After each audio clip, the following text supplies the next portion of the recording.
Hello student, this is Aarti. Welcome to our YouTube channel. आज हम इस क्लास में करेंगे 10th का फर्स्ट चैप्टर जो कि है हमारा नेशनलिज्म इन यूरोप। इस वाले चैप्टर के हमने कुछ टॉपिक जो है वो हम कवर कर चुके हैं। आज हम इसमें एक न्यू टॉपिक कवर करने वाले हैं।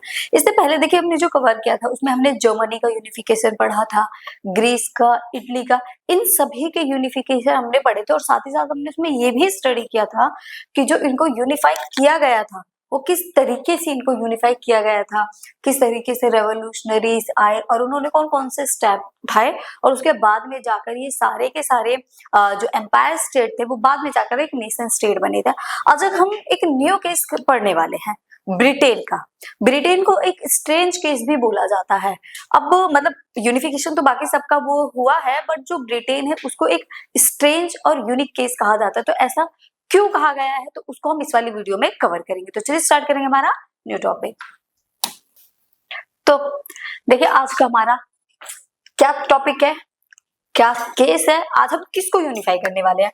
तो आज हम करेंगे the strange case of Britain. देखो हमने सबको यूनिफाई किया है, बट ब्रिटेन के केस को इन्होंने क्यों स्ट्रेंज केस बोला हुआ है।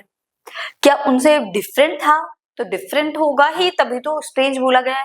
तो क्या चीजें थी जिसमें ये डिफरेंट बोला गया है, जिसकी वजह से डिफरेंट केस बोला गया है, स्ट्रेंज बोला गया है। तो देखिए इन ब्रिटेन के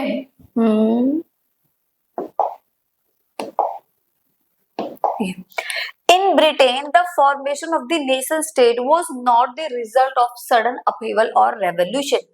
अगर हम ब्रिटेन का केस देखें और ब्रिटेन के केस की बात करें तो इसमें ये है कि ब्रिटेन जो है ना वो सडन अपहीवल नहीं है। मतलब ऐसा नहीं हुआ कि सडनली ब्रिटेन का जो केस था उसको यूनिफाई कर दिया गया था, नहीं, ऐसा नहीं था। और ना ही कोई यहाँ पर लॉन्ग टाइम से चलता हुआ एक रेवोल्यूशन था। यहाँ पर कोई रेवोल्यूशन नहीं हुआ, कोई सडन अपहीवल नहीं हुआ जिसकी वजह से ब्रिटेन को क्या किया गया हो, यूनिफाई किया गया। तो क्या था, it was the result of a long drown out process. एक ये लंबी प्रोसेस थी जिसमें क्या था, ब्रिटेन को यूनिफाई करने की एक लंबी प्रोसेस चली थी, बट उसके अंदर कोई भी कॉन्फ्लिक्ट्स नहीं थे और क्या बोलते कोई भी रेवोल्यूशन नहीं था।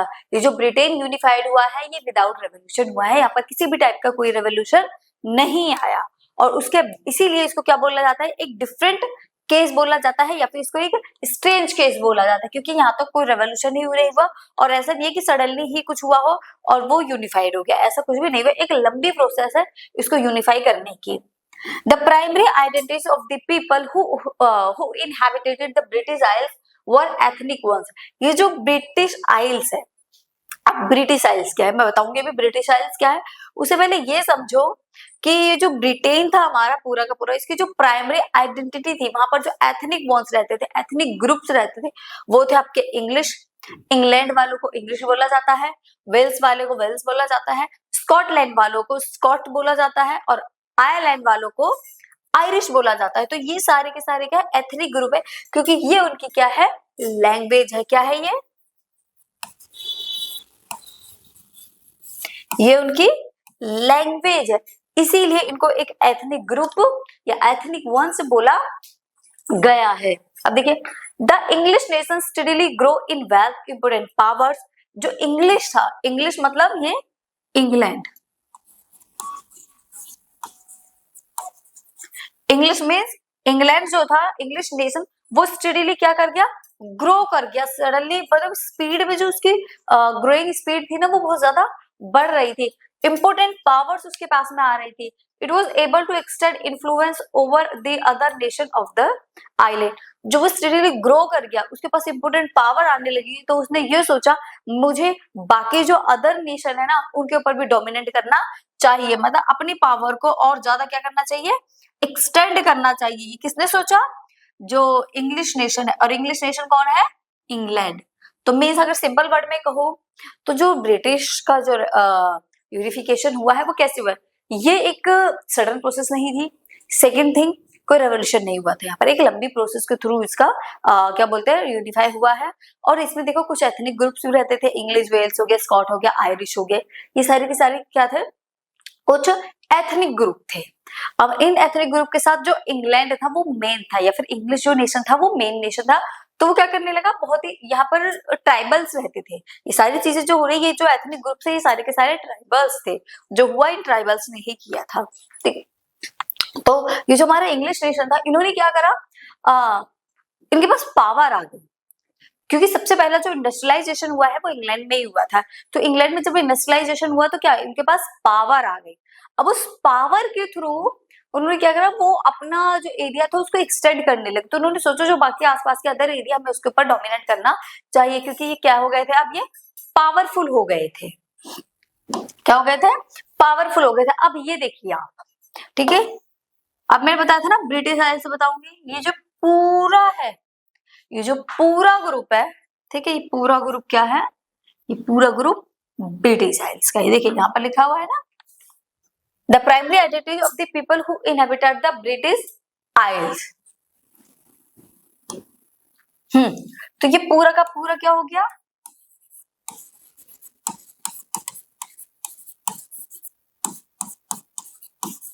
ब्रिटिश आइल्स मीन्स, अगर अब इससे आपसे कोई क्वेश्चन पूछे या एक नंबर में कोई क्वेश्चन आता है कि ब्रिटिश आइल्स में कौन कौन से स्टेट आते हैं, या देखो, Wales, England, Scotland, southern Ireland, northern Ireland, ये सारे के सारे ही किसमें आएंगे, ब्रिटिश आइलैंड, ब्रिटिश आइल्स में आएंगे। ठीक है, तो ये ब्रिटिश आइल्स भी क्या होता है, जब ये पूरा का पूरा एरिया कवर हो जाता है उसको बोलते हैं हम क्या, ब्रिटिश आइल्स। क्लियर हो गया होगा कि ब्रिटिश आइल्स क्या है।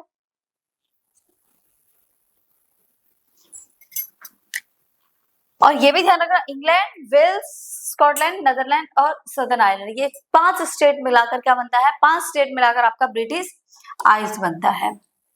देखिए इंग्लिश पार्लियामेंट, अब यहाँ पर हम किस तरीके से उन्होंने बाकी अदर पर डोमिनेंस किया, किस तरीके से उनको पावर मिली, और बाकी जो वेल्स थे, स्कॉटलैंड था, इनको सबको कैसे अपने में मर्ज किया, उसको हम यहाँ पढ़ेंगे कि ब्रिटिश पार्लियामेंट क्या कहती है। देखो, seized power from monarchy in 1688 at the end of a protected conflict, उन्होंने कॉन्फ्लिक्ट को प्रोटेक्ट किया और सिंपल सा बोला कि देखो, अगर मोनार्की की जो पावर थी उसको सीज कर दिया, और बोला अगर आपको कॉन्स्टिट्यूशनल मोनार्की चाहते हो तो ठीक है, क्या, और नहीं चाहते तो सिंपल सी बात उठा के फेंक दिया जाएगा।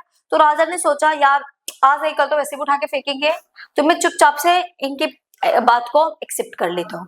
तो राजा ने जो मोनार्की सिस्टम था उन्होंने इनकी लोगों की बातों को एक्सेप्ट किया और मोनार्की की पावर सीज हो गई, वहां पर कॉन्स्टिट्यूशनल मोनार्की आ गई। कोई रेवोल्यूशन नहीं, कुछ भी नहीं हुआ, एक बार के कहने से ही यहाँ का जो मोनार्की था वो इस बात को उसने एक्सेप्ट कर लिया था।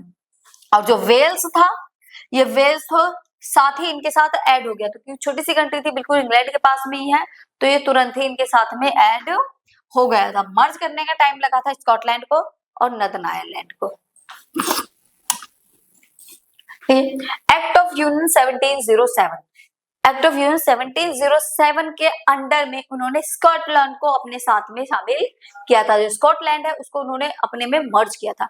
Between England and Scotland that resulted in the formation of the United Kingdom of Great Britain. England वेस्टों के साथ में ये ऐड हो गया, वो तभी साथ आ गया था। ठीक है, तो इंग्लैंड और स्कॉटलैंड, इनको जो हम सबको मर्ज करते हैं तो हमें क्या मिलता है, यूनाइटेड किंगडम, या फिर आप उसको ग्रेट ब्रिटेन भी बोल सकते हो। Between England and Scotland resulted in the formation of the United Kingdom of Great Britain. जब इंग्लैंड और स्कॉटलैंड और वेल्स मिला, जब ये तीनों मिले तो क्या बना, तब बना हमारा यूनाइटेड किंगडम या फिर ग्रेट ब्रिटेन। तो सिंपल सी बात ये समझो कि अगर कोई कहता है ना यूनाइटेड किंगडम कोई स्टेट है, कोई नेशन नहीं है, वो एक ग्रुप है, किसका, कंट्री का। तो उसमें 3 कंट्री आती है, इंग्लैंड, स्कॉटलैंड और वेल्स, और उसी को ग्रेट ब्रिटेन भी बोला जाता है। England was able to impose its influence on Scotland. अब इंग्लैंड क्या चाहता था, वो अपना इन्फ्लुएंस चाहता था इंग्लैंड स्कॉटलैंड के ऊपर। मतलब सिंपल से वर्ड में बोलूं तो वो पूरा का पूरा अपना डोमिनेंस किसके ऊपर चाहता था, वो पूरा का पूरा डोमिनेंस चाहता था स्कॉटलैंड के ऊपर। The British parliament was henceforth dominated by is English members. उन्होंने अपने इंग्लिश मेंबर के थ्रू स्कॉटलैंड पर अपनी पावर को डोमिनेट किया था। ठीक है, आई होप आपको ये चीजें क्लियर हो रही होंगी। अगर नहीं भी हो रही है तो आप कमेंट कर सकते हो। ठीक है, मैं यहाँ एक चीज देखो, ये वाला पोर्शन अभी हमने क्या पढ़ा, इंग्लैंड और स्कॉटलैंड को मिलाकर क्या बना था हमारा ये वाला एरिया। ठीक है, अगर ये इतना एरिया आता है तो इसको क्या बोला जाता है? यूनाइटेड किंगडम भी बोल सकते हो आप इसको, और इसको आप ग्रेट ब्रिटेन भी बोल सकते हो। अभी ये जो आयरलैंड है ये वाला पार्ट छोड़ रखा है हमने, ठीक है। ये सारा जब आएगा तब ब्रिटिश आइल्स बनेगा। क्लियर है? ये भी क्या है हमारा? यूनाइटेड किंगडम और ग्रेट ब्रिटेन, इन तीन नेशन स्टेट को जब हम मिलाते हैं तो हमारे क्या मिलता है? Great Britain. और अभी देखिए impact of act of union 1707। अब उन्होंने अपना एक्ट ऑफ 1707 के अंडर में उन्होंने अपना डोमिनेट किसके ऊपर स्टैब्लिश कर दिया? उन्होंने अपना डोमिनेंस स्कॉटलैंड के ऊपर स्टैब्लिश कर दिया। अब उसका रिजल्ट क्या है? उसका इम्पैक्ट क्या निकल कर आता है? उसका इम्पैक्ट निकल कर आता है the growth of a British identity, ठीक है। The growth of a British identity made that Scotland's distinctive culture and political institution was systematically suppressed। अब ब्रिटिश ने क्या करा? जो स्कॉटलैंड के कल्चर था, उसका जो पॉलिटिकल इंस्टीट्यूशन था, उसको सिस्टमैटिकली सप्रेस्ड कर दिया, मतलब उसको हार्म करने लगे, उस पर दबाव प्रेशर बनाने लगे कि ये लोग अपना कल्चर, अपना पॉलिटिकल इंस्टीट्यूशन को छोड़ दें, या फिर उसको बहुत ज्यादा प्रेशर क्रिएट करने लग गए। The Catholic clans that inhabited the Scottish Highlands suffered terrible repression whenever they attempt to assert their independence। और स्कॉटलैंड में कुछ लोग थे जो कुछ क्या थे? इनहेबिटेड थे, कैथोलिक क्लेंस थे। वो हाईलैंड पे रहते थे, स्कॉटिश हाईलैंड पे रहते थे। वहां पर उन्हें बहुत ज्यादा सफर करना पड़ रहा था। कब?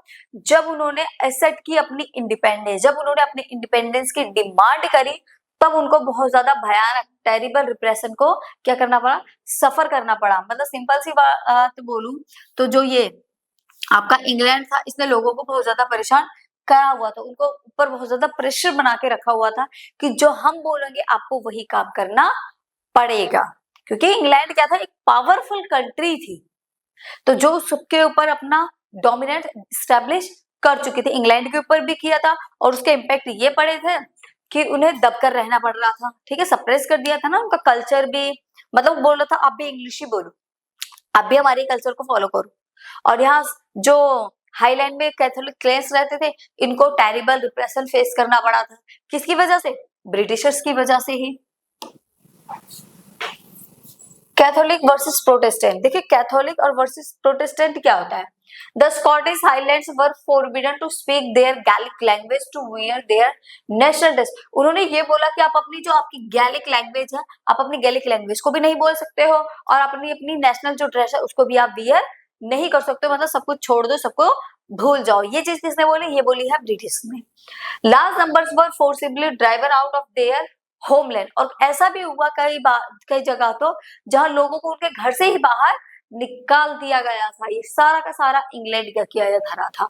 सब कुछ किसने किया था?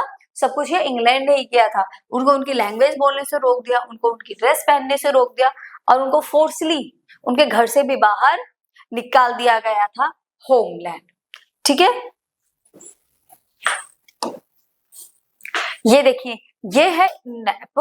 वैसे तो ये है यूनाइटेड किंगडम। अब यूनाइटेड किंगडम कैसे बना? देखो इंग्लैंड हो गया, स्कॉटलैंड, नदर आयरलैंड और ये वेल्स, इन सबको ही मिलाकर, इन सबके मैप को मिलाकर ही क्या बना है हमारा?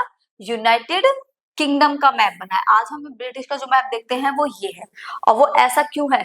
स्कॉटलैंड का ऐसा है, इंग्लैंड का देखो, नदरलैंड का देखो, वेल्स का देखो, इन सबको मिलाकर ये मैप सॉरी ये फ्लैग आपके सामने निकल कर आता है।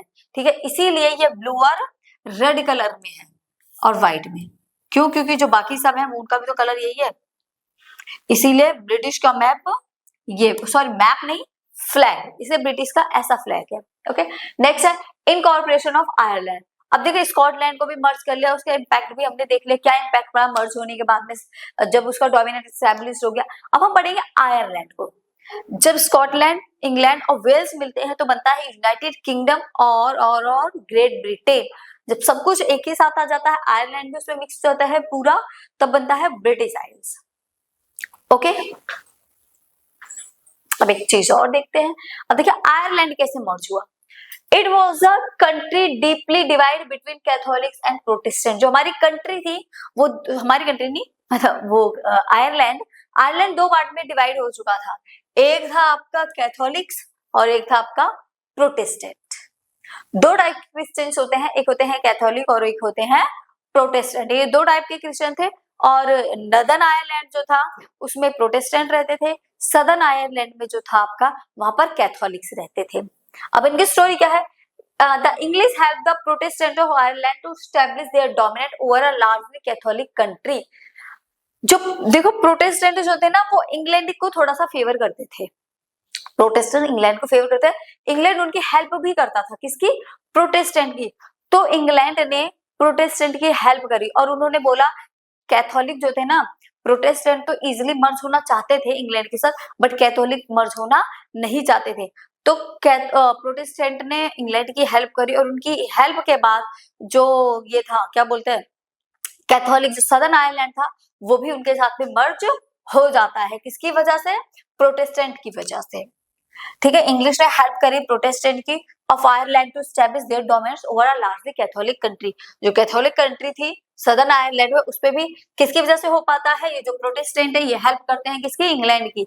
फिर इनकी वजह से जो कैथोलिक कंट्री है वो भी उसमें मर्ज हो जाती है। Catholic revolt against British dominance were suppress. Catholics ने इसका रिवोल्ट भी किया था, ठीक है, उन्होंने आवाज भी उठाई थी कि नहीं हमारे साथ हमें तुम्हारे साथ में एक साथ नहीं मिलना है। तो उन्होंने आवाज भी उठाई थी बट इनको क्या कर गया, इनकी आवाज को दबा दिया गया, उनको सप्रेस कर दिया गया था। Revolt led by Wolfe Tone and his United Irishman 1798।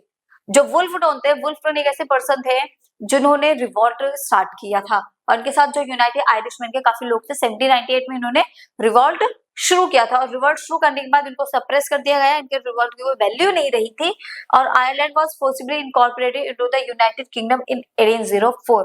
और फाइनली लास्ट में जाकर क्या हुआ, मतलब ये जो कर रहे थे वो कुछ कंप्लीट नहीं हो पाया, सक्सेसफुल नहीं हो पाया और साथ ही 1801 में क्या हुआ, 1801 में जो आयरलैंड था वो इंग्लैंड के साथ में ऐड हो जाता है, या फिर ये बोल सकते हैं कि इंग्लैंड का डोमिनेंस आयरलैंड पे भी स्टेब्लिश हो जाता है। कब? 1804 में। उसको भी वो अपने साथ इनकॉर्पोरेट कर लेते हैं, मिला लेते हैं। ठीक है, तो ये किसका केस था हमारा?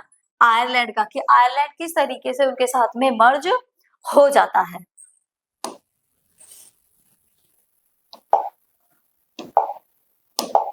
ठीक है, अब ये देखिए फॉरेजिंग अ न्यू ब्रिटिश नेशन। अब न्यू जो ब्रिटिश नेशन निकल कर आया है, न्यू ब्रिटिश नेशन कौन सा निकल कर आया ये देखिए,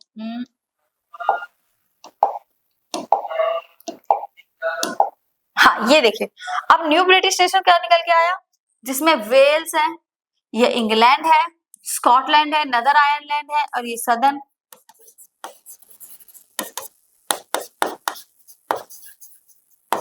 और ये जो सदर आयरलैंड है ये पूरा का पूरा किसके साथ मिल गया? इंग्लैंड के साथ मिलकर ब्रिटिश आइल्स बनाता है। ठीक है, और ये वाला हिस्सा तो आपको पता ही है क्या है, ये इतना हिस्सा है यूनाइटेड किंगडम या फिर ग्रेट ब्रिटेन। ठीक है, ये इतना हिस्सा आपको पता ही है क्या है, ग्रेट ब्रिटेन का और यूनाइटेड किंगडम का। तो ये पूरा हिस्सा उसमें मिल गया। ये आयरलैंड इसमें कब ऐड हुआ? 1801 में ऐड हुआ था। कैसे? Forcefully.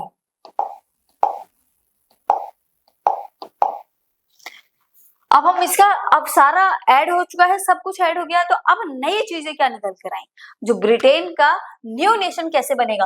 A new British nation was forged through the propagation of a dominant English culture. अब सिंपल सी बात है, इंग्लैंड इसमें पावरफुल था, जब उसमें इंग्लैंड पावरफुल है तो सारी चीजें किसके अकॉर्डिंग होनी चाहिए? इंग्लैंड के अकॉर्डिंग होनी चाहिए। इंग्लैंड पावरफुल है ना, तो सारी चीजें भी किसके अकॉर्डिंग होंगे? इंग्लैंड के अकॉर्डिंग होंगी। वो तो ये चाहते हैं कि उन्हीं का कल्चर ज्यादा फॉलो किया, वो इंग्लिश लैंग्वेज बोलते हैं तो वही हर जगह स्प्रेड होगी। The symbol of the new Britain the British flag. और सिंबल्स भी नए ब्रिटेन के क्या क्या सिंबल आए? ब्रिटिश फ्लैग आया, यूनियन जैक का। नेशनल एंथम क्या थी उनकी? God save a Nobel king, ये उनकी क्या थी? नेशनल एंथम थी। English language were actively promoted and survived only as subordinate partners in this unit। जो भी इसके subordinate partners है उन सभी जगह किस लैंग्वेज को स्पीक किया जाएगा? इंग्लिश लैंग्वेज को। ओके, तो ये नया हमारा ब्रिटिश नेशन था। फ्लैग मैंने आपको बता दिया है कि जो न्यू फ्लैग बनकर आया था यूनाइटेड किंगडम का वो कैसा था। ओके अब देखिए जो हमारा ये स्ट्रेंज केस ऑफ ब्रिटेन था ये खत्म हो चुका है। आई होप आपको ये चीजें बहुत अच्छे से क्लियर हो गई होंगी कि किस तरीके से जो ब्रिटेन था उसने सबको अपना डोमिनेंट बनाया, सब एस्टेब्लिश किया और यूनिफाई किया पूरे इंग्लैंड को, यूनाइटेड किंगडम को। अब हम नई चीज स्टार्ट करने वाले हैं। अब जो हमारा न्यू टॉपिक है विजुअलाइजिंग द नेशन। अब हमने देखो नेशन क्रिएट कर ली, जर्मनी को यूनिफाई कर लिया, इटली को, ग्रीस को, सारी चीजें हमने सॉल्व करी। अब हमें उनको विजुअलाइज करना है कि हम उसको एक नेशन फॉर्म में देखेंगे कैसे। अब मैं बोलूं इंडिया, भारत, तो इसकी क्या जो क्रिएशन है, क्या पोर्ट्रे आपके माइंड में जाता है, क्या आइडिया जाता है। भारत बोलते हैं हमें भारत माता नजर आने लग जाती है। एक लेडी है जिसने एक हाथ में फ्लैग ले रखा है, उसके पीछे तिरंगा है। अगर हम इस टाइप का किसी भी सिंबल को देखते हैं तो हमें पता चलता है वो क्या है, वो भारत माता है। तो यहाँ पर हमें नेशन को विजुअलाइज करने का टाइम आ गया है कि हमें नेशन को कुछ सिंबल्स देने हैं कि जिसकी वजह से हम बोल सके। जैसे कोई भी कंपनी खुलती है तो वो अपना एक लोगो रखती है, ठीक है, तो हमें उसका नाम भी ना पता हो तो हम सिर्फ उस लोगो से भी उस चीज को पहचान सकते हैं कि यार ये तो इसकी कंपनी है। होता ही नहीं होता। तो इसी तरीके से हमें कुछ नेशन को भी विजुअलाइज करने के लिए उसको भी कुछ सिंबल्स देने पड़ेंगे। जैसे हमें इंडिया में किसको दे रखा है, भारत माता को दे रखा है। भारत माता अगर रियल में बोला जाए तो ऐसी कोई लेडी है नहीं, ठीक है, ऐसा कोई फीमेल फिगर है ही नहीं, बट हमारी एक क्रिएशन है, सिर्फ एक इमेजिनरी क्रिएशन बोल सकते हो, जिसको हमने किस फॉर्म में एक्सेप्ट कर रखा है, भारत माता के फॉर्म में। भारत माता मीन्स पूरा इंडिया, ठीक है, भारत माता का मतलब है पूरा का पूरा इंडिया। तो इसीलिए अब हम यहाँ पर भी देखेंगे कि यहाँ पर हम उन नेशन को किस तरीके से विजुअलाइज किया गया है। ओके, देखिए, artist in the 18th and 19th century found a way to represent a face of the nation। 18th और 19th सेंचुरी में जो वहां के आर्टिस्ट थे वो अब नेशन को एक फेस देने वाले थे कि किस फेस के थ्रू उसको पहचाना जाए। जैसे हम तो भारत माता के फेस में पहचानते हैं ना, तो वो किस फेस में वो अपनी कंट्री को पहचानेंगे, क्या फेस उसको देना चाहिए। Just like it was done for a ruler और अ पर्सन। जैसे कुछ रूलर होते हैं, उनका सिंबल होता है क्राउन लेकर चल रहे, जिसके सर पे क्राउन है वो क्या है, रूलर होगा। स्टिक लेकर चल रहा है कोई, सबका अलग अलग है। मान लो सबकी पहले क्या होती थी, शोर्ड होती थी, तलवार होती थी। तो हर पर्सन की एक अलग से सिंबलाइजेशन होता था कि ये इस पर्सन की है, ये इस पर्सन का है। अगर ये इसके पास गदा है तो पता चल जाता था हमें भीम का है। तो इस तरीके से जैसे पर्सन को पर्सोनिफाई किया जाता है, उसी तरीके से नेशन को भी एक फेस देने की जरूरत थी। They did this by personifying nations और representing nation as if it were a person. अब यहाँ पर इस तरीके से इनको पर्सोनिफाई किया गया है, इस तरीके से नेशन को बताया जाएगा जैसे कि वो एक इंसान हो, वो एक पर्सन हो। इसका सबसे अच्छा एग्जाम्पल है भारत का। भारत में भारत माता, भारत जो देश है हमारा, यहाँ ये कोई लेडी थोड़ी है, बट हमने एक पर्सन दिया हुआ है, एक फेस दिया हुआ है, क्या, भारत माता। उसी को हम पूजते भी हैं, ठीक है। तो ये हमने क्या दिया, एक फेस दिया है। Nation were portrait as a female figure. Nation को एक फीमेल फिगर का पोर्ट्रेट दिया गया है। And these figure were not at all related to women in real life. और ये जो फिगर है ना, ये रियल लाइफ में किसी से भी रिलेट नहीं करता है। rather sought to give the abstract idea of a nation in concrete form। ये जो एक आइडिया है ना, ये सिर्फ और सिर्फ एक एब्स्ट्रैक्ट आइडिया है जो एक कॉन्क्रीट फॉर्म में कन्वर्ट कर दिया गया है। अगर एक्चुअल में हम बात करें कि कोई माता होगी, भारत माता होगी या जर्मन माता है या फ्रांस माता, कोई भी होगी, तो हम उसके रियल लाइफ में उसको एग्जिस्ट नहीं करते। वो सिर्फ और सिर्फ हमारी इमेजिनरी में है, हमारी कल्पना में है। रियल में कोई भी नहीं है इस चीज से जो रिलेट करे। Okay, just like that attribute of liberty is represented by a red cap. जैसे कि लिबर्टी हमने पढ़ा था ना, अभी 9th में भी पढ़ा है कि जो रेड कैप लोग पहनते हैं, रेड कैप का मतलब है कि वो लोग फ्री हो चुके हैं। ब्रोकन चेन का क्या मतलब होता है, अगर चेन टूटी हुई है तो मतलब वो लोग फ्री हो चुके हैं, उनको लिबर्टी मिल चुकी है। And the attribute of just represented by blindfolded women carrying weights. एक ब्लाइंड फोल्ड वुमेन है, उस तरीके से उन्होंने वेट को कैरी किया हुआ है। अब हम कहते हैं उसकी तो आंखों पर पट्टी बंधी हुई है, आपने भी देखा अपनी कंट्री में कोर्ट वगैरह में जुडिशरी में दिखाते हैं, एक विमेन ने इस तरीके से वेट को कैरी किया हुआ है, अब उसकी आंखों पर पट्टी बंधी, अब वो वेट को कैसे मेजर करके बताए, यहाँ पर वेट को मेजर नहीं करना, ब्लाइंड फोल्ड इसलिए है कि सबके साथ इक्वालिटी हो, किसी के साथ भी भेदभाव ना हो। अब आंखों पर उसके पट्टी बंधी है तो उसको पता ही नहीं चल पाएगा कि सामने कौन है, इसलिए उनकी आईज को ब्लाइंड फोल्ड किया हुआ है। ओके, अब वो एक वेट को मेजर करिए, उसको पता ही नहीं चलेगा किधर वेट ज्यादा है किधर कम है, तो वो इक्वल रखेगी उसको। Okay, similarly nation were also represented by such as allegories, और उसको एलिग्रीज बोला जाता है, इसीलिए हमने नेशन के लिए भी एक एलिग्री दी है, और नेशन के लिए जो एलिग्री दी है वो क्या है, एक फीमेल फिगर। आई होप आपको ये क्लियर हो गया होगा कि हम नेशन को किस तरीके से विजुअलाइज करते हैं। हम नेशन को एक फीमेल फिगर के थ्रू क्या करेंगे, विजुअलाइज करेंगे। ओके, ये देखिए विजुअलाइजिंग द नेशन, इसमें भी हम नेशन को विजुअलाइज कर रहे हैं किस तरीके से, एक फीमेल फिगर लिया है हमने, उसके थ्रू हम नेशन को विजुअलाइज कर। देखिए, France was represented by one such a allegory known as Marianne, ये एक मैरियन है, ये फ्रांस की माता है, जैसे हम भारत माता बोलते हैं, ये फ्रांस की माता है, ये एक एलिग्री है, वही ये रिप्रेजेंट करती है पूरे के पूरे फ्रांस को। ये सिर्फ और सिर्फ एक सिंबल होता है और कुछ नहीं होता, किसी भी कंट्री को हम एक पहचान देते हैं। जैसे मैरियना, मैरियना का मतलब पूरा का पूरा फ्रांस होगा। Okay, her statue were erected in public squares of remind the public of the national symbol of unity and her image were marked on coins and stamps। ये एक फीमेल फिगर है, ठीक है, स्क्वायर शेप में ही आपको देखने को मिलेगा, और ये कॉइन्स पे स्टैम्प्स पे भी देखने को मिलती है। ये क्या है, एक नेशनल सिंबल है जो पूरी की पूरी नेशन को क्या करता है, प्रेजेंट करता है।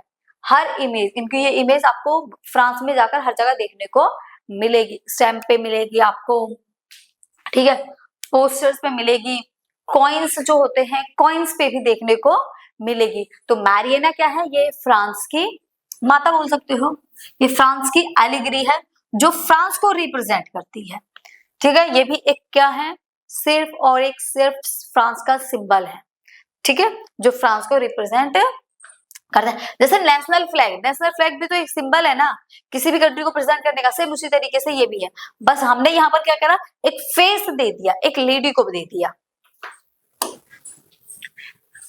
Similar female allegories were invented by artists in the 19th century to represent the nation। ये जो female allegories बनाई गई हैं, ये कंट्री को 19th century to represent the nation को represent करने के लिए बनाई गई हैं। In France he was a Christian Mariana, और फ्रांस में जो क्रिश्चियन रहते थे, ये जो मैरियना है ये बहुत ही फेमस नाम है, एक क्रिश्चियन नाम है, और पॉपुलर क्रिश्चियन नेम, ये बहुत ही ज्यादा पॉपुलर नेम है Marianne, which underline the idea of a people's nation. Her characters were drawn from those liberty and the republic, the red cap, the tricolor cooked. Statue of Mariana were erected in public squares of remind the public of the national symbol of unity and persuade them to identify with it. Mariana images were marked on coins and steps.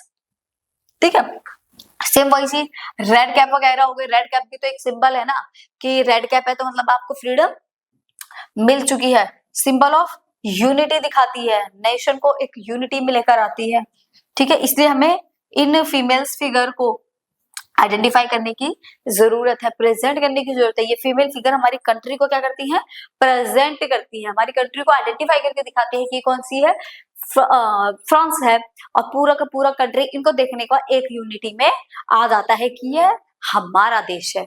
Okay, अभी देखिए Germania, यह है Germania. अब Germania कहाँ की होगी, simple सी चीज है, जर्मन की होगी।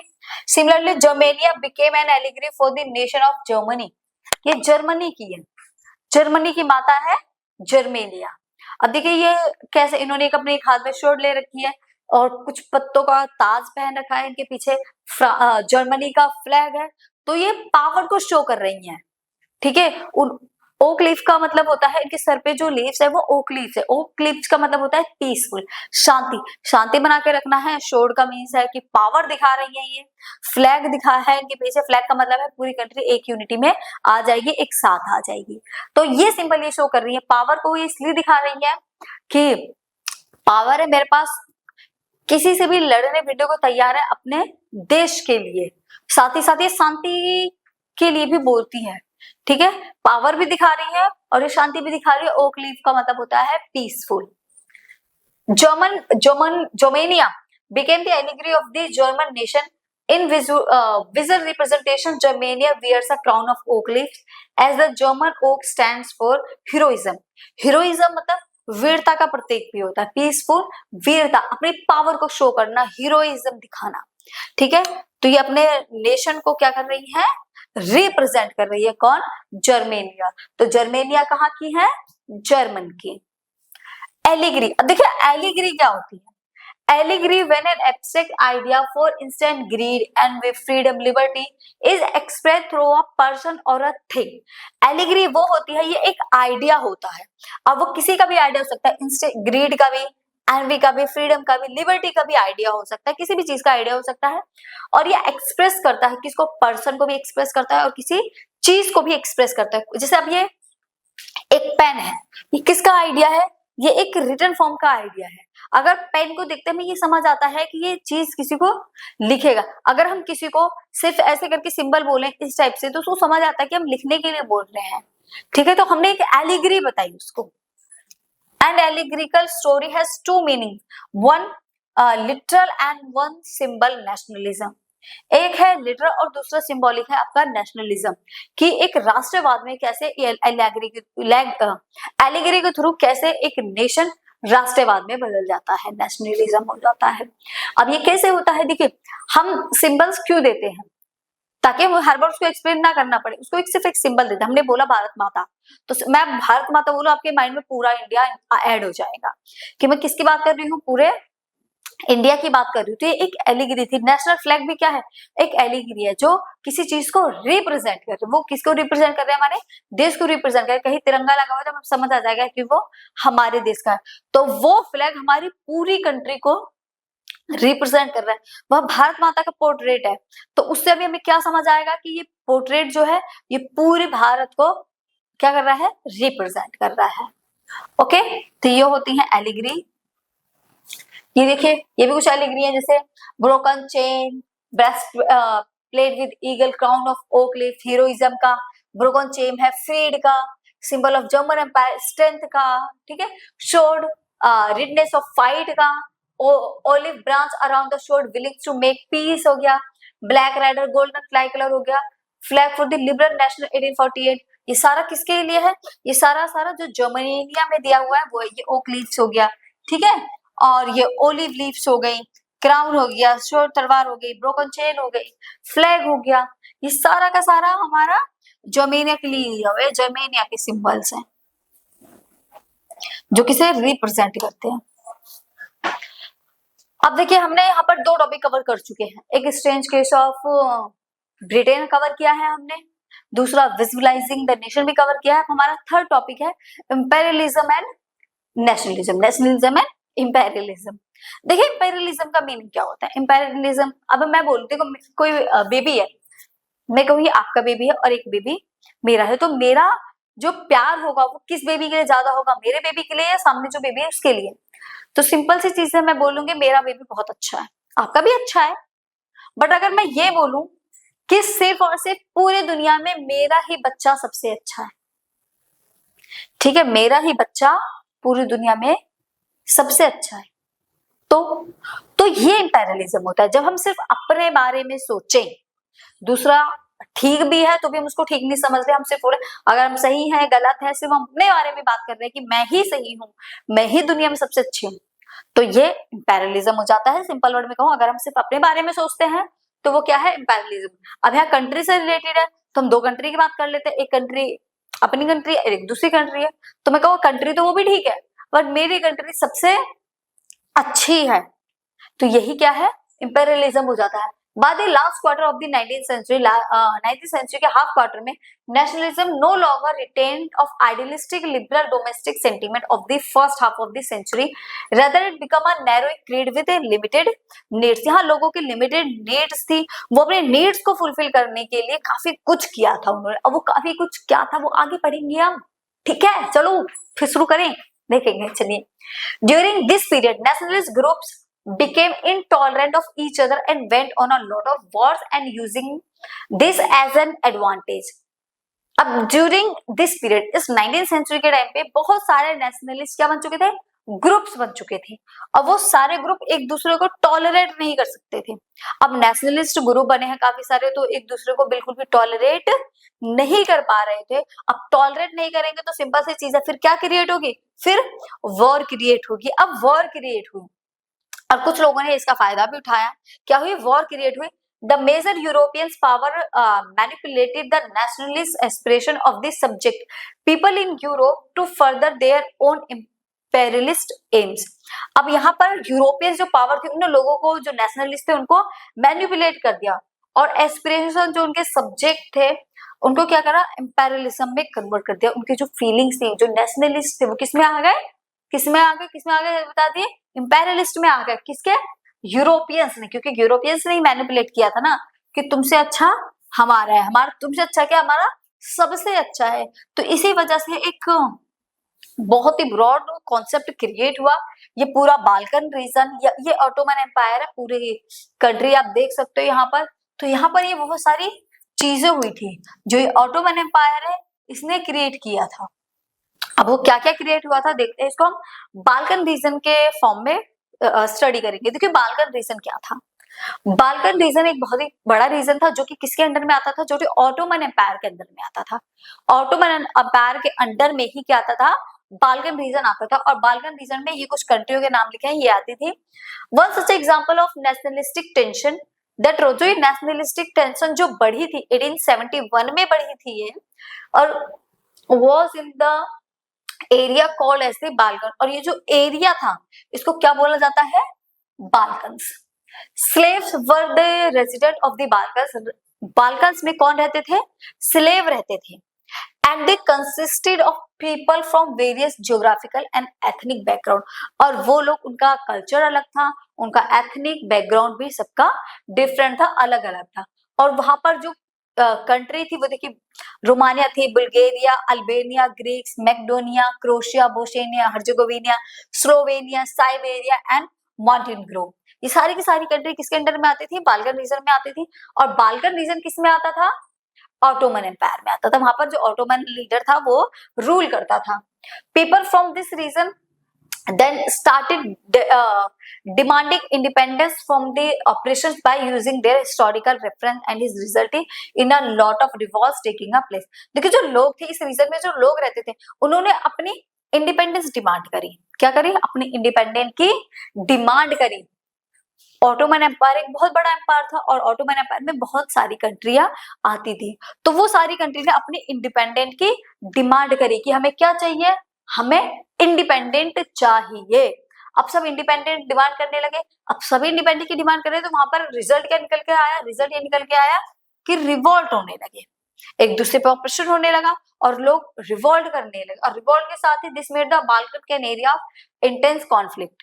और बाल्कन रीजन में ये देखो, मान लो इतनी सारी कंट्री है, सबने किसकी डिमांड कर दी, इंडिपेंडेंट की डिमांड कर दी. अब इनमें रिवोल्ट शुरू हो गए, क्योंकि कहीं ना कहीं तो लड़ाई झगड़े कुछ तो होंगे. तो यहाँ पर क्या स्टार्ट हो गए, रिवोल्ट स्टार्ट हो गए. This made the Balkan an area of intense conflict. The Balkan area became most serious source of the nationalist tension in Europe after 1871. 1871 में जो यूरोप था वो सबसे ज्यादा नेशनलिस्ट के टेंशन वाला टाइम था, क्योंकि ये उसी के अंडर में आता था. अब देखते हैं इनको फ्रीडम मिली या नहीं मिली. फ्रीडम तो एटलीस्ट इन लोगों को मिल गई. अभी जो बाल्कन रीजन में हुआ, जो पैरलिज्म हुआ, ये बाद में हुआ. इन सभी को क्या मिल गई, फ्रीडम मिल गई. अब ये देखिए सारी कंट्री आ रही है, ठीक है. ये रहा हंगरी, ऑस्ट्रिया, स्लोवेकिया, चीन, ठीक है, रोमानिया, साइबेरिया, बुल्गारिया, ग्रीस, ये ठीक है. ये जो कंट्री है ये सारी की सारी किसके अंडर में आती है, बाल्कन रीजन में, ठीक है.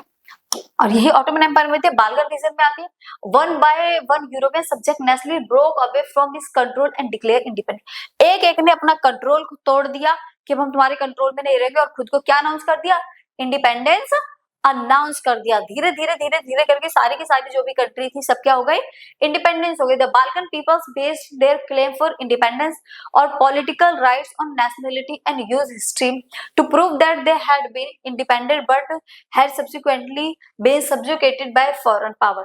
सबको अपने राइट मिल गए, सबको अपनी नेशनलिटी मिल गई, अपने अकॉर्डिंग वो अपनी कंट्री को अब चला सकते थे, रन कर सकते थे। सारी सारी कंट्रियां क्या हो गई थी यहाँ पर, इंडिपेंडेंट हो गए। बट उसके बाद प्रॉब्लम क्या हुई, प्रॉब्लम ये हुई, मैं भी इंडिपेंडेंट, आप भी इंडिपेंडेंट।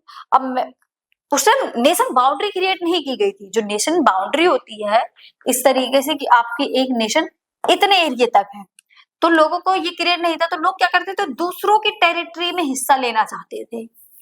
मान लो हर्जेगोविना कंट्री है, वो साइबेरिया में हिस्सा लेना चाह रही, तो साइबेरिया वाली नहीं लेगी क्या? तो लोग एक दूसरे की टेरिटरी, अपनी जो टेरिटरी थी उसको एक्सटेंड करना चाहते थे, अपनी टेरिटरी को बढ़ाना चाहते थे। Hence, the rebellious nationalists in the Balkan thought of their struggle as attempts to win back their long lost independence. Independence मिल गई, सब जीत गए, तो क्या था, वो अपनी अपनी टेरिटरी को क्या करना चाहते थे, एक्सपेंड करना चाहते, अपनी टेरिटरी को बढ़ाना चाहते थे। अब टेरिटरी को बढ़ाएंगे तो दूसरी कंट्री भी तो बढ़ाएगी, धीरे धीरे करके जो इंडिपेंडेंट हुई कंट्री थी ना, वो सारी की सारी आपस में उनमें वॉर स्टार्ट हो गई। क्या स्टार्ट हो गए, वॉर स्टार्ट हो गई। धीरे धीरे वो सारी कंट्री आपस में लड़ने लगी। The Balkan states were fiercely jealous of each other and each hoped to gain more territory at the expense of the others. अपने टेरिटरी को बढ़ाना चाहती थी दूसरे से ज्यादा। तो इसी में क्या हुआ, Balkan reason became the ground of big power rivalry, और एक बिग पावर राइवलरी बन गया। कैसे बन गया, इतनी सारी कंट्री सब आपस में लड़ने लग गई, तो सिंपल सी चीज है, एक बिग पावर का राइवलरी बन गया। अब बाकी जो अदर कंट्री है, रशिया, जर्मनी, इंग्लैंड, ऑस्ट्रो हंगेरिया, अब उधर से मान लो साइबेरिया वॉर कर रही है, साइबेरिया जर्मनी है, तो जर्मनी ने क्या करा, वो साइबेरिया की हेल्प के लिए उतर आया कि ठीक है मैं तुम्हारी हेल्प करूंगा। उधर से उसकी हेल्प के लिए, इधर से रशिया किसी की हेल्प के लिए आ गया, उधर से ऑस्ट्रो हंगरी आ गए। तो ये जब बड़ी बड़ी पावर इंक्लूड है, जब बड़ी बड़ी पावर इसमें कूद गई, अब ये भी तो छोटी छोटी कंट्री आपस में लड़ रही थी, अब क्या वो जो बिग पावर थी वो कूद गई वॉर में। अब जब बड़े पावर कूदी तो वो वॉर जो छोटे लेवल पे हो रही थी उसका लेवल भी अब ब्रॉड हो गया था। Was keen on country the area of the others power were Balkans and extending its own control over the area। अब उसपे जो बड़ी बड़ी कंट्री थी उनका कंट्रोल आ गया, और उसकी वजह से ये जो वॉर छोटे लेवल पे थी ना, ये वॉर बढ़ गई, और यही वॉर आगे जाकर बनी आपकी first world war. This led to a series of war in the region and finally the first world war। और ये वॉर बाद में जाकर अनाउंस हुई किसमें, किस फॉर्म में, फर्स्ट वर्ल्ड वॉर। तो आई होप आपको ये भी क्लियर हो गई होंगी चीजें कि जो हमारी फर्स्ट वर्ल्ड वॉर थी वो कैसे हुई थी। तो बता दीजिए कैसे हुई थी फर्स्ट वर्ल्ड वॉर। जब वो छोटी छोटी कंट्रियां सारी की सारी कूद पड़ी, अपनी टेरिटरी बढ़ा रही थी, हमारी कंट्री सबसे अच्छी, हम अपनी टेरिटरी को बढ़ाएंगे, तो आपस में सामने वाली भी तो बढ़ाएगी, सिंपल सी बात है, सब एक्सटेंड करेंगे अपनी टेरिटरी। छोटी छोटी वॉर एक ब्रॉड लेवल पर होगी, इसमें जर्मनी, रशिया वगैरह सारी कंट्रीज कूद पड़ी थी, तो वो लेवल बढ़ गया, तो वही हमारी क्या बन गई, फर्स्ट वर्ल्ड वॉर। और ये किसका था, ये स्लाविक नेशनलिस्ट थे। स्लाविक नेशनलिस्ट का मतलब है कि बाल्कन रीजन में जो रहने वाले लोग थे ना, वो स्लाविक थे, स्लेव थे। तो सारा किया था ना इन्हीं लोगों का था, इन स्लाविक्स का ही था, इन्होंने ही किया था, इन्हीं की वजह से ये वॉर हुई थी। मतलब ऐसा नहीं कि उनकी गलती है, किसी की भी गलती नहीं है, सब सिर्फ अपनी टेरिटरी को बढ़ाना चाह रहे थे। ठीक है, मैंने बताया ना इंपेरियलिज्म क्या होता है, अपने आप को अच्छा बताना कि मैं सबसे अच्छा हूं, तो अपने आप को हर जगह ऐसे शो ऑफ करके दिखाना कि मेरे अलावा कोई कुछ है ही नहीं। तो इनके यही जो इनका इंपेरियलिज्म था वही इनको भारी पड़ गया था। आई होप आपको ये चीजें क्लियर हो गई होंगी। ठीक है, नेशनलिज्म इन इंपेरियलिज्म अभी तो और भी है। अब और क्या है देखिए, nationalism aligned with imperialism led Europe to disaster in 1914। और ये जो नेशनलिज्म का ये जो टाइम पीरियड था, जो इंपेरियलिज्म में कन्वर्ट होके सबसे बेकार था यूरोप के लिए 1914 का, क्योंकि ये जो वॉर स्टार्ट हुई थी ना, फर्स्ट वर्ल्ड वॉर, वो 1940 में स्टार्ट हुई थी। द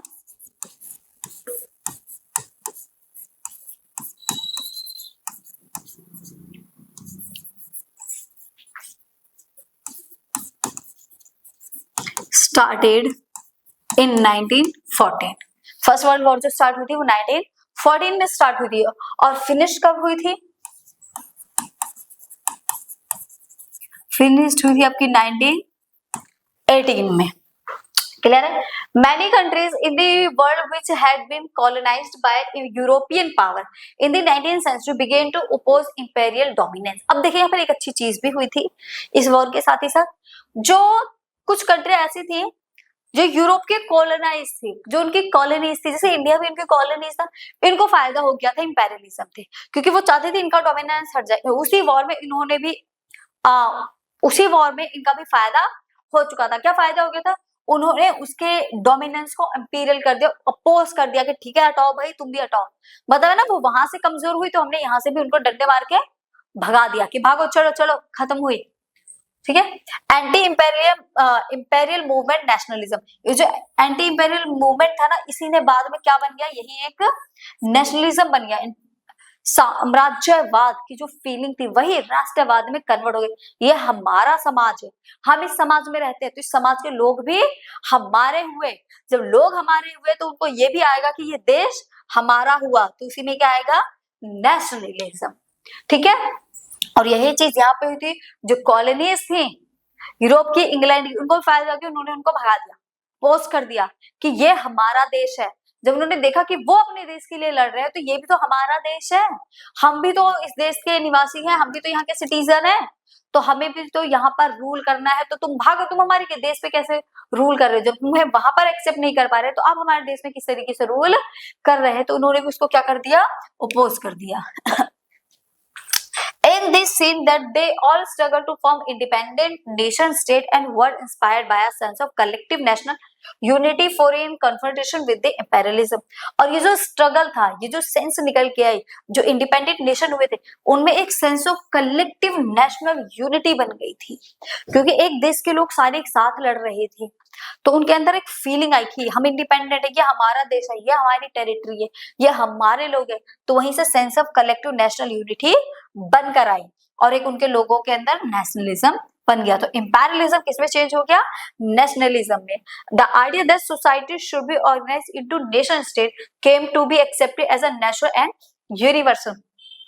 सोसाइटी में एक आइडिया और क्रिएट हुआ, वो आइडिया ये था नेशन स्टेट का। उन्होंने फिर नेशन स्टेट ऑर्गेनाइज करे कि वॉर के बाद में अब हमें इनको नेशन स्टेट बना देना चाहिए जो नेचुरल और यूनिवर्सली हो, मतलब लैंग्वेज के बेस पे और ज्योग्राफिकल एरिया के बेस पे उनको क्या कर देना चाहिए, अब एक नेशन स्टेट बना देना चाहिए कि जिससे आने वाले टाइम में भी किसी भी टाइप की वॉर को फेस करना ना पड़े इस चीज को लेकर। तो फाइनली बाद में क्या बन गए थे, वो सारे के सारे एक नेशन स्टेट बन गए थे। ठीक है? देखिए ये हमारा ओवरऑल चैप्टर था, जो कि फाइनली खुश हो जाओ क्योंकि चैप्टर खत्म हो गया है। ठीक है?